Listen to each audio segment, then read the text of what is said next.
Gumuho itong flood control project. Kakagawa lang nitong river wall. Wala pang 2 buwan. Pero after itong masubukan ng malakas na ulan at tubig, tuluyang nawasak. Muntik na madamay itong mga bahay na nakatayo dyan sa itaas. Ito ay may habang 45 meters at may taas na 12 meters.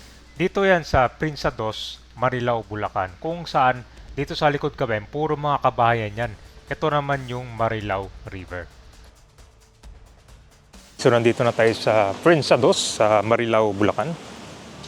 So itong kaliwa niya guys, malapit lang to sa Marilao River. Pa pala to, mga kabayan pala tong gilid dito. So sa likod ng mga bahay, may river, tapos merong ginawang kwan dito. Flood control project. Nay, binabaha kayo dito, Nay? Hindi naman. Kahit noon pa, hindi pa. Kahit malakas na ulan. Umaapaw lang yung tubig sa likod. Pero hindi pumapasok dito. Yung bahay na ito, yung mga bahay nila matataas. Pero kung dito kasi pag may river, kailangan dyan ng flood control project. Ito. Mga dikit-dikit yung mga bahay dito. Nung natapos to, agad ang bumigay, no? Ano? Grabe.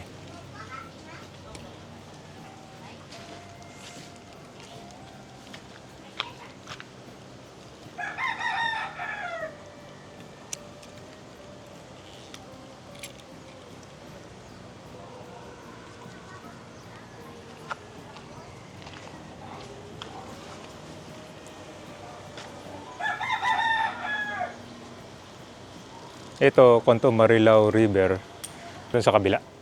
Hanggang dyan lang yung boss eh. Gumuho dito lang. Ito, saka hanggang dyan sa may bahay. Doon may kita pa ako doon. Sige. Yan din natin. Puro mga kung dito guys, kabayan.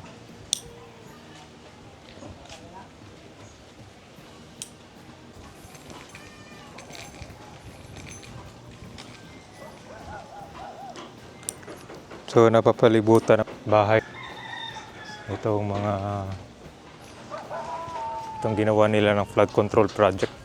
Ano, 5 million pesos daw yung budget niyan. Tapos 2 months, bumigay agad. So, ito na naman yan. Another toskas na naman yan. Kasi, i-repair. Or gagawa ng bago.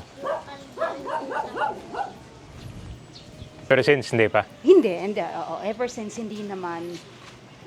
Yun lang yung nangyari dyan na yung gumuho yung kasi dati yan, yung mga puno yan dyan. Puno dati. Oo, puno yan dati.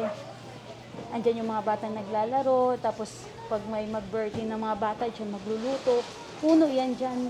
Binenta nung may-ari yung bahay, yung lupa, ginawa ng bahay. Pero yung river, umaapaw naman siya. Hindi naman, ever since na ilang years kami dito hindi... Tumataas lang pag may bagyo. Tumataas siya, pero hindi umaabot sa amin dito. Dumadaloy siya kasi malawak yan dumadaloy. Wala yung bahay na yan. Ang nakalagay dyan, riprap. Riprap yun, yung dating Hukowa yata ang nagpagawa noon. Hindi naman siya natibag yung riprap na yun Yung dati. yung dating riprap hindi naman natibag. So ngayon, yung ginawa nila is flood wall ba or dike? Ano ba yung bago dyan? Parang river wall. River wall. Oo. 2 months lang daw. Oo, 2 months lang siya. 2 months lang natapos, tapos bumigay agad. Oo, bumigay. Bakit daw bumigay na Hindi ko alam Kasi hindi naman ako Pero yung riprap dati, ilang taon na kami nakatira dito Hindi naman siya bumigay Pero hindi ko Yung alam gawa bakit bago yung ngayon. river wall dyan bumigay. Oo. Gano'ng kahaba kaya yung river wall na nagawa nila? Mga ilan meters? Hindi ko alam hindi ko na yan kung ilang Kasi yung dating riprap niyan, talaga siya, yung riprap siya and then yung may hollow blocks. Nakapatong ganyan. Hindi siya umaabot sa hollow blocks, yung tubig. Doon lang sa pero dumadalo siya. Oo. Pero hindi, ilang years yun, hindi siya natibag Ngayon lang ano. Hindi, hindi natibag yun kasi yun, may puno kasi dyan. May puno kasi, nung tumira kami dito, ano yan tinaniman namin ng mga punong mangga, tapos may kawayan dyan, punong mangga, tapos may mga saging, basta sari-sari yung tinanim kasi para tumitibay yung lupa. Oo. Oo. Siyempre malaki na ang puno ng mangga. Namumunga na nga yung mangga eh. Nakakain na yung namumunga na yung mangga kasi matagal na kami dito. Nung pagkagawa siguro dyan, iba, pag tinanggal yung ugat nung punong Wala naman siguro, hindi na tumibay yung lupa. May tinanggal na puno pala dyan. Ay, ang daming puno dyan. Ang dami. Aratilis, punong mangga. Ilan yan eh. Kasi nga, bawat kami nung tumira dito, may mga puno kaming tinanim dyan. So, Kaya- ibig sabihin na yung tinanggal na puno, yan yung tinayuan ngayon ng bagong flood control. Hindi, yung sa gilid ng Ah. yung sa bahay dyan, yung ano talaga yan, yung mga puno. Dito yung puno, dito sa gilid ginawa. Dito, yung bahay na yan, diretso na yan, mga puno talaga yan. Yung malaking bahay dito, yung puno talaga yan. Ganyan. Tapos yung river wall, yun yung sa gilid, yung pinalit doon sa riprap dati. Okay. Oo. So, nakita nyo pala yung progress ng construction.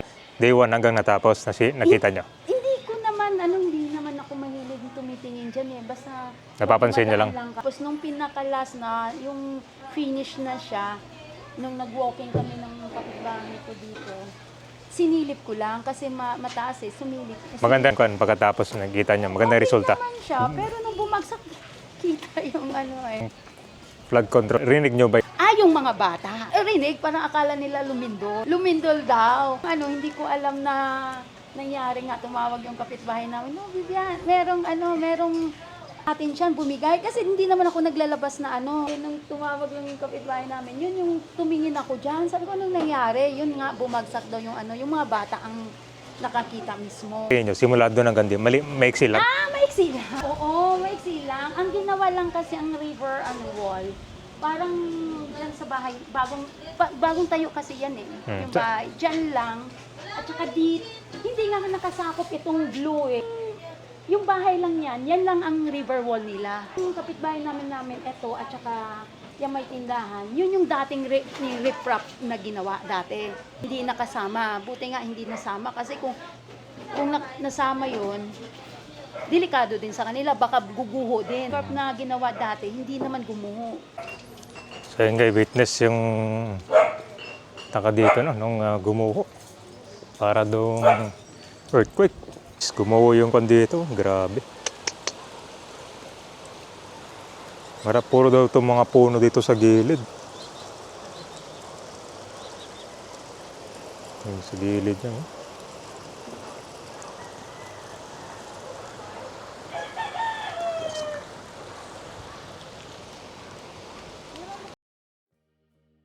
Nakakagulat na pangyari na imbis makatulong itong river wall dito sa Marilao, Bulacan, nag-cause pa ito ng abala. Dati daw marami itong mga puno dyan, so marami daw tinanggal. Nung gumuho daw to, grabe ang lakas. Itong nagawa nila, may habang 45 meters lang at may taas na 12 meters, maiksi lang. Tapos sa halagang 5 million ang budget nitong flood control. Sa ganyang presyo, bigla na lang naglaho. 2 buwan na daw makalipas nung ito ay natapos. At ilang araw lang nung nagkaroon ng malakas na ulan at malakas na agos ng tubig, bumigay. Yan. Ano masabi niyo dito kabayan dito sa flood control project?